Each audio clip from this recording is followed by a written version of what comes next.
Hello team and welcome to another ATP Geopolitics video with myself, Jonathan MS Pearce. Ukraine War Frontline update for the 29th of June 2023. Let's get straight to the front line, to the northeast sector of the map. That's what it looks like.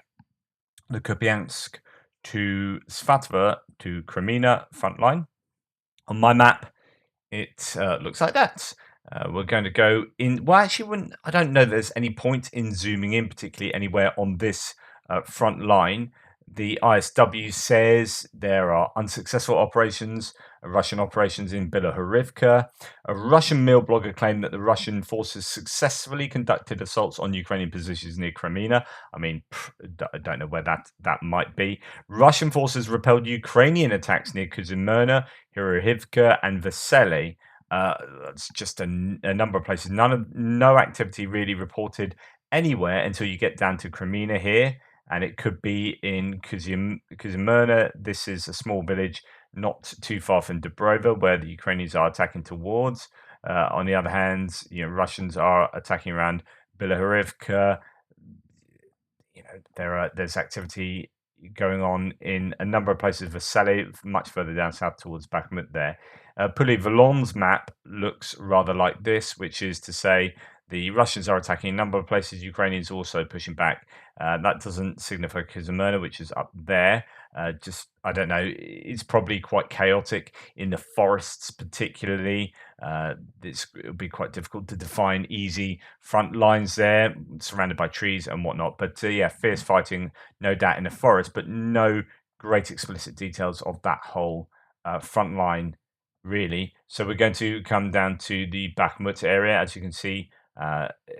Activity around Vesely to the north. In fact, there are some claims. I'll go to this ISW claim here that says, further down here, another Russian Mill blogger claimed on June the 27th that the Ukrainian forces conducted attacks along the entire line of contact from Yakovlivka to Kupiansk-Kreminna. So Yakovlivka is up here, and Kupiansk-Kreminna is down there. So indeed, everywhere saw some fighting yesterday, and this was started, I think, during the chaos of the mutiny, Prigozhin's Wagner mutiny, and as a result, the Ukrainians said, right, we are going to have some more major attacks around the Bakhmut area, take advantage of that, and they are indeed fighting in many of these positions. Yakovlivka is important.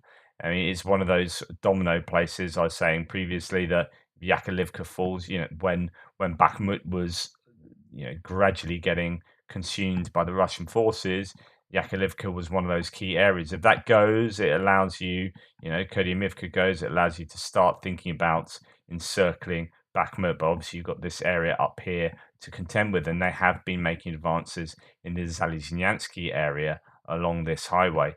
Just to remind you what the three lines signify on my maps, these are defensive lines for the Russians. The red line is a pro-Russian map, Syriac maps.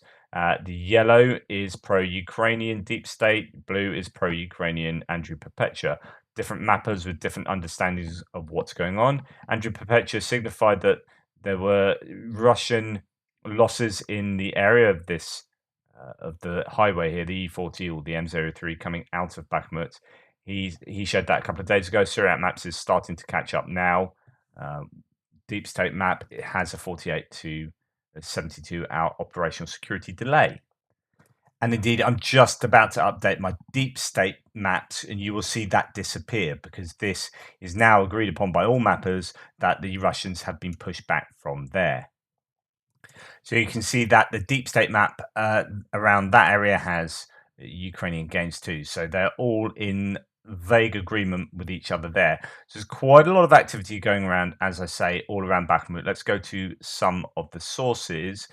Just to say that Wargonzo or his team, don't know if he's still alive, says that, yeah, if you have advanced along the M03 near Zalizhnyansky, so that is exactly where we were just talking about. It's the M03 or the E40 near Zalizhnyansky.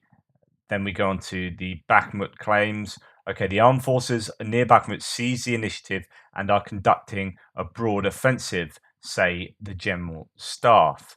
We are nearing the first stage of the way, on the way to regaining full control of Bakhmut. Details later, says a stormtrooper Osman, who's part of the 2nd Assault Company of the 24th Battalion fighting in the area. So the initial stages of the recapture or recapture of Bakhmut have been completed. Now, I don't know that this is correct. Tim White interprets what Commander Denis Yaroslavsky has said as meaning that the Ukrainians have liberated Klishchivka near Bakhmut and are also close to complete control of Bakivka. So just to let you know, Bakivka is here. The deep state map has reduced the Ukrainian control there. That is in line with, I think, activity that took place about a week ago. Just in line with all the other mappers there, they did have a much more generous Ukrainian control area there, or at least Russian defensive line there.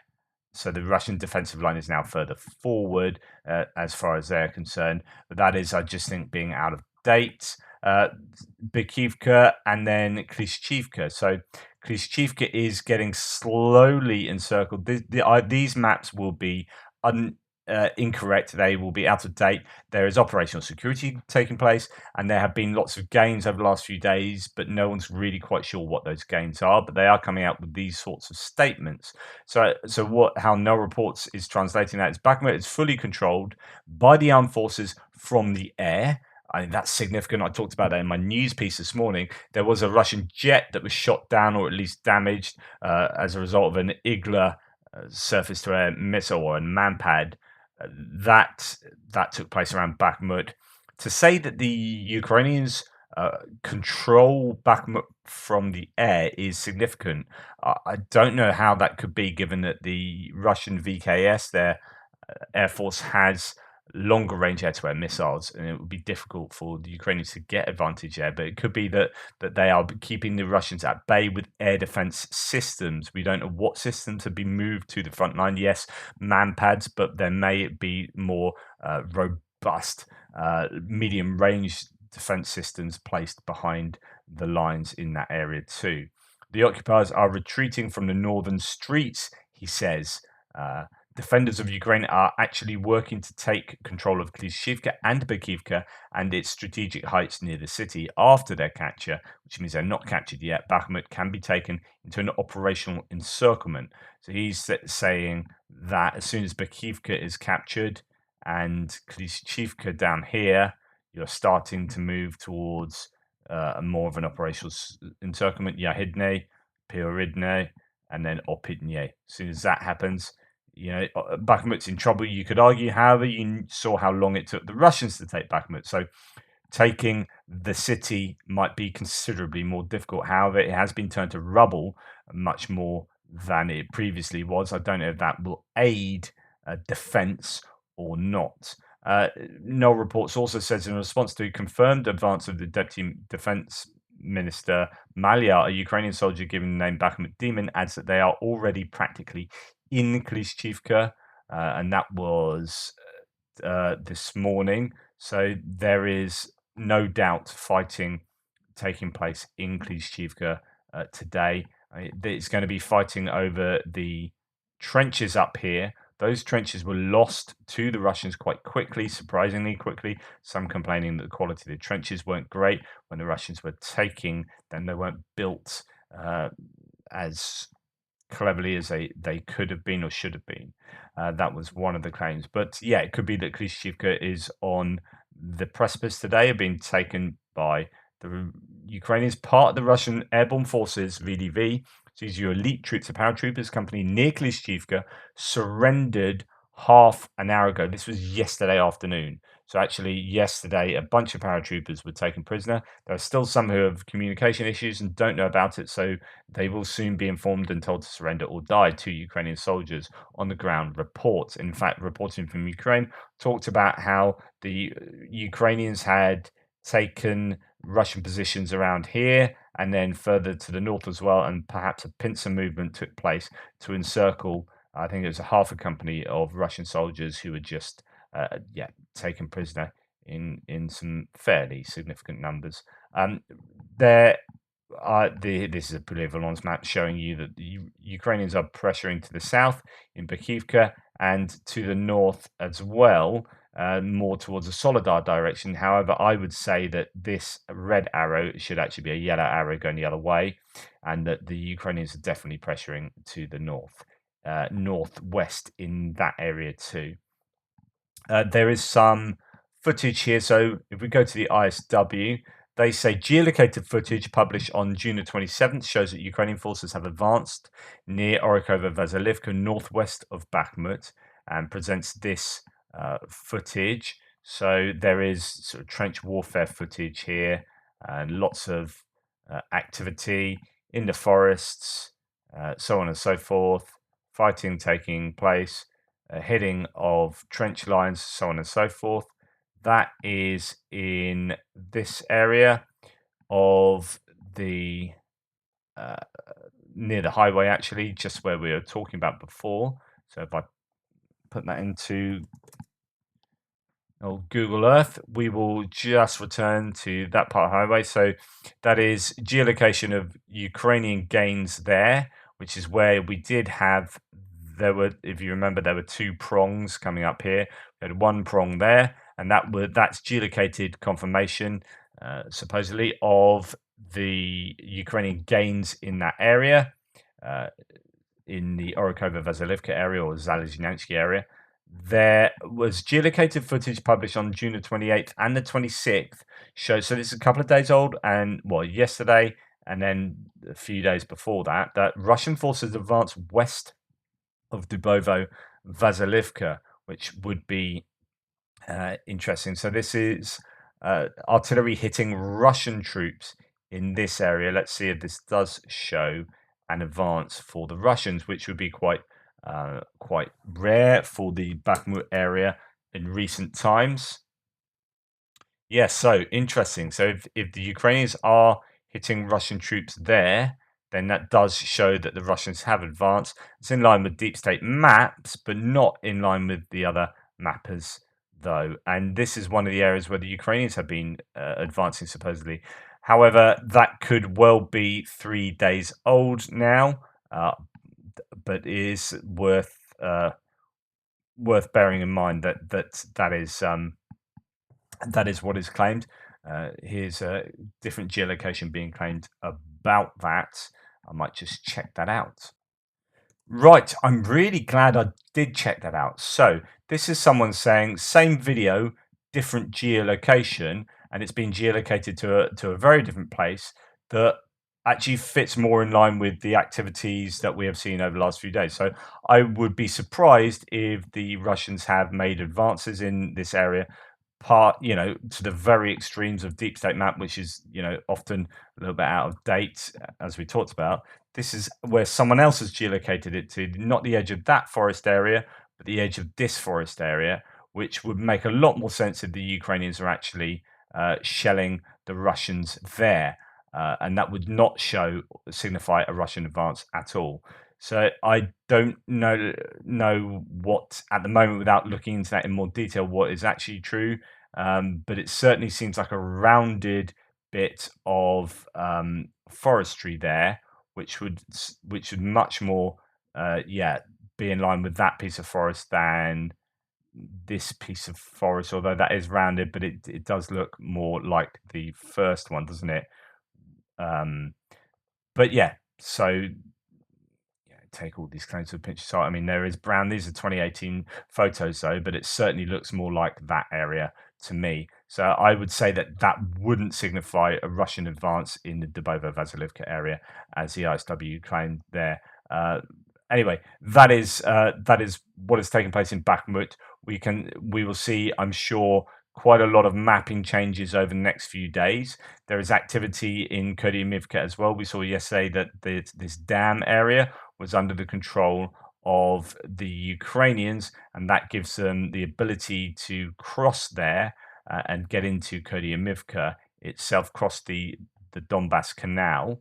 But yeah, it's going to be all about Klishchivka, and if Berkivka is under serious pressure, that would be incredibly important, because it means Dubovo-Vasilivka would be cut off. If they can strike through to the road, then they can look at really cutting off the Russian forces in this whole area there, and that would have a significant impact on the whole northern area of Bakhmut. So anyway, yeah, lots to take place over the next few days. I'm sure the Ukrainians really seem to be putting in a lot of effort into Bakhmut. Right, we'll move on to Avdiivka now. We'll get rid of our Bakhmut tab group. Let's go to the ISW, see what can be said about Avdiivka. Not a great deal. A lot of talk about Marinka, Novomerkulivka, Pobieda to the south of Marinka as well. But as for Avdiivka, Russian forces conducted limited ground attacks in the area, report the General Staff. Poulet-Volon has a map of Avdiivka showing that the Ukrainians are pressuring towards Vesely. This is another Vesely, not the one north of Bakhmut, but the one north of Avdiivka. And the Russians are pushing in Opitny and from Pisky towards Pervomaisky to try and make up for the lost ground where the Ukrainians took some ground down there recently. That's really all I have to say about Avdiivka from those sources, other than Syriac maps indicates that there are some Ukrainian gains around this Vesely area. Vesely doesn't come up as a name on Google Maps for some weird reason, but it is there. Ukrainian gains in both of these areas, according to Syriac maps, from their map change. They haven't really announced anything. That could be a rejigging of the map, but it could also reflect where, previously Andrew Perpetua has shown that the Ukrainians have made some gains in that area, and perhaps some gains around here. Question mark. That's JR Jerome, who helps me with the mapping for Syriac maps, indicates that there are some changes to Syriac maps, but never quite sure without explicit commentary to go alongside it whether that is a rejigging, as I say, rejigging the map or an actual gain. So whereas I think that represents a gain because that's in line with Andrew Perpetua. This could just be tinkering, finding some confirmatory evidence of certain positions. A bit further to the south, Andrew Perpetua had gains for the Ukrainians here. Not too distant, but I don't think that's the same thing. Anyway, as we come out of Avdiivka, we'll go down to Marinka now, where there's always a lot of activity. It's complete hellscape rubble there now. Marinka, Novomerkulivka, which is just to the south of Marinka there, and Pobieda there. So that's where the activity is taking place. Russian forces are conducting assault operations south of Marinka from captured positions in the Zverinets fortified area. So the Zverinets fortified area was where the Russians were sending those vehicle-borne IEDs, basically a tank, or they have done tanks and NTLBs, sort of APCs, IFVs, whatever, filled with explosives, sent to the Ukrainian lines and then destroyed. And they have had quite devastating effect because those shockwaves are really significant, would pulverize quite a bit, I would have thought. So that is the Zverinets area. I'll show you that on my map. So if we come down, this is Pobieda, a small village to the south of Marinka that is important for keeping the Russians at bay and stop them from encircling Marinka. The Zverinets is this fortified area there that you can see. It might look quite different now, 5 years later from these images, but they are pushing away. They're pushing to the west from there, the Russians. That's all the information I have, but it could be that the Russians have some gains to report there. Just to go back to Wolgonzo, said no, actually that's on for later now, so that's coming on to Donetsk. Apologies. Right, so let's now move on to the southern front line here, starting in Donetsk. There's no news about Vuhledar. That's a couple of days now. That's been quiet, and not a great amount of news coming out of the Velika Novosilka salient, although there's undoubtedly an awful lot of activity taking place. It's just, maps don't react, or mappers aren't getting real-time information, or if they are, they might be under operational security. But sometimes footage and imagery takes days to come out, and takes a long time for mappers to react. Right. What are the general claims? Ukrainian forces are making gains in Donetsk, Zaporizhia Oblasts. As part of its counteroffensive efforts, Ukraine's military has advanced 1,300 meters towards Russian-occupied Berdyansk, Zaporizhia Oblast, says Hanna Malia. Also, 1,200 to 1,500 meters in Klishchivka and Kurdyamivka as well, south of Bakhmut, so just where we have been. That's part of the same kind of news piece. So you can imagine, just to go back up here, I know it's annoying to flip back and forward, but I just want to give you a sense of what 1,000 meters might look like, because we see these maps, but you don't always get an idea of the scale. So 1,200 to 1,500 meters, Klishchivka, uh, that is, there you go, that's 1,450 meters. So that's about the advance yesterday in some of these areas. It was quite considerable. We'll see what that looks like on the map in the next couple of days. But the same can be said for unspecified areas of the front line on the way to Berdyansk. So, well, Berdyansk is down there. So that's anywhere along here, really. I guess there's more Berdyansk than the Oriki front line. So actually, that is a Velika Novosilka salient. So there could be advances of about 1,300 meters. Let's go and put that as a distance here. So yesterday, 1,300 meters. If it was south of Rivnepil, that would look something like that. Oh no, a little bit more than that actually. We'll have there we go. 1,300 meters would look something like that. So there might be that difference in the maps here, because there are no mapping changes in this area. No reports says, or not just no reports, this video has done the rounds. You can see translations of it. This is from a group of soldiers in that area. They claim that they, in the Velika Novosilka salient, they claim that they were forced to the slaughter without supplies, food and ammo, and didn't get paid. Now only 20 out of 150 of them remain. So you can see that the Russians are taking severe losses in the area. They are now refusing to take any further orders and turn themselves in to the military police. That video is worth watching to give a sense of what these guys, really think. However, they do end it with glory to Russia. It's not like these are against the war. It's just that they're not being given the tools to do the work that they're supposed to do, and instead are essentially being sent to their deaths unsupplied. So, anyway, that is what's taking place in this salient. Uh, in general terms, it's not looking good for the Russians, but it is slow going for the Ukrainians. They are fighting towards the Priutne area there. The ISW does talk about all of these places, but no great detail. Ukrainian troops taking up new positions along the Rivnepil-Staromyorsk line. That's according to the Russians, and have advanced towards Priutne. So new positions, advancing towards Priutne, new positions along here. We shall see what that translates to in terms of the mapping changes over the next few days, obviously.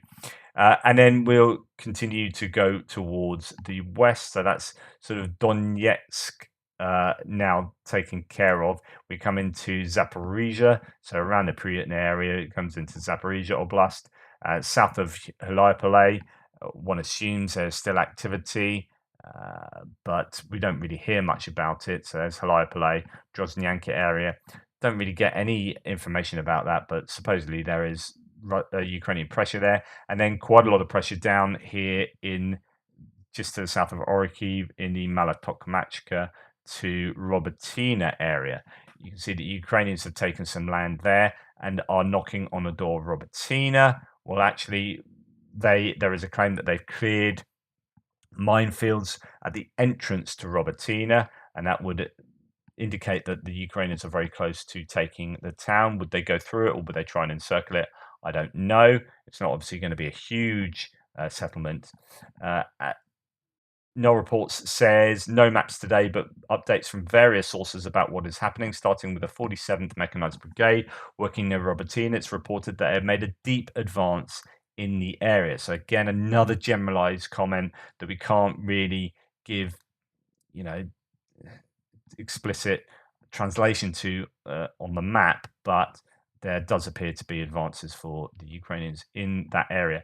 And then really not too much about Piatychatki and this area there, ISW.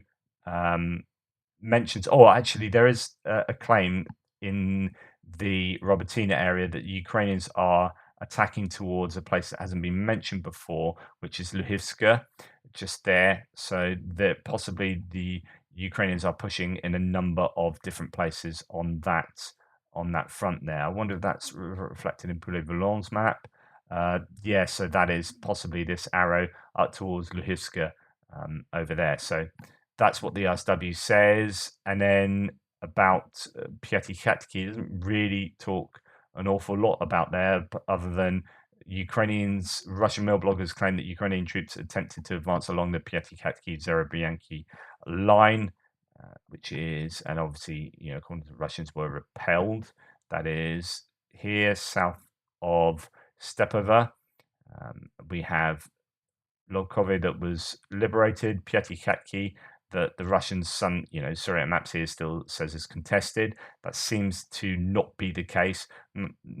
If the Russians are shelling Piatikhatki, which apparently they are, then I don't think it's going to be contested. I think the Ukrainians are in there, and it's this area towards Zerebryanki and also from the north that they are that the Ukrainians are trying to take. But there are quite extensive trench lines in this area. I fought hard over this forest area for some days. We'll see how that goes.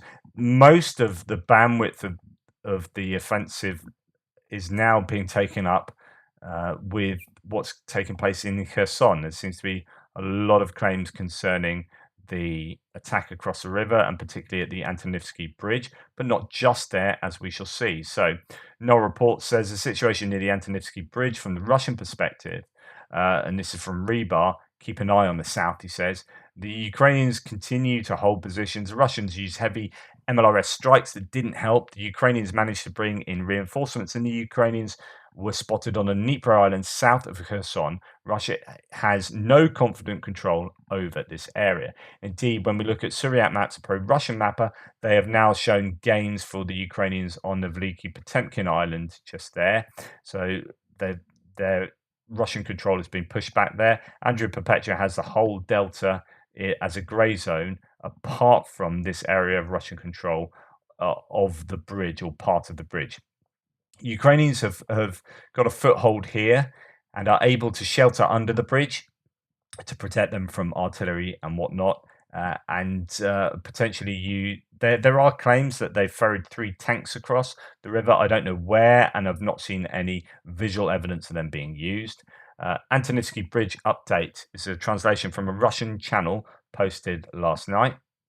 Heavy battles near the Antonivsky Bridge do not stop. The enemy is trying to cut off the grouping with a strike from kamikaze boats and create a bridgehead. After the landing of the armed forces of Ukraine at the bridge, it's important to clarify that this is a landing on the islands, more precisely on the Antonivsky Island. I'm attaching a map. The islands on the Dnieper Delta are marked in red. The islands have been in the grey zone since autumn. After the flood, secret positions, minefields were washed away.